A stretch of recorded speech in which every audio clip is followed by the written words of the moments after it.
Zanakazo misa enina rivo no nambolen'ny orinasa Ita tao Ambohimandroso Brickaville. Tamin'ny ampahany voalohany ao anatin'ity taona 2024 ity, ny Asabotsy 13 Jolay 2024 lasa teo, raha fambolekazo misa ray alina ny tanjon'ity orinasa mpanao menaka sakafo ao Androranga sy Ampilalava Tomasina ity ho an'ity taona 2024 ity. Ho fiarovana ny tontolo iainana sy fandraisana anjara ho amin'ny famerenana ny Madagasikara ho nosy maitso ary fanatanterahana ny politika panjakana ny amin'ny fanitarana ny fambolekazo manerana ny faritra ny tanjona araka ny nambaran'ny tale jeneralin'ny orinasa Ita Razafindrazaka Androsoa.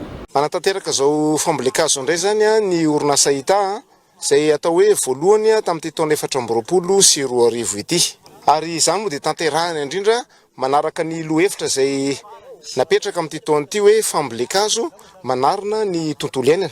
Izay zany no napetraky ny fanjakana foibe ary ny tanjona amin'izany moa dia ny hoe amerenantsika ho nosy maitso indray ny any Madagasikara zany.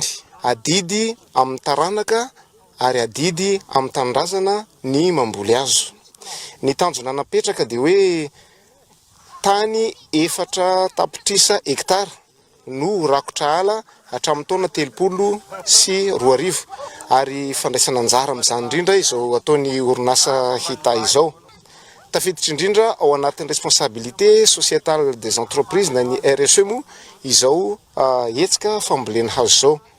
Ny voatokana eto aloha zany eto Ambohimandroso Brickaville dia 9 fototra. Izay zany ny zanakazo ambolena ary ny hintsina no nisafidiana aloha amin'ity fivoahana mamboly azo indray mandeha ity.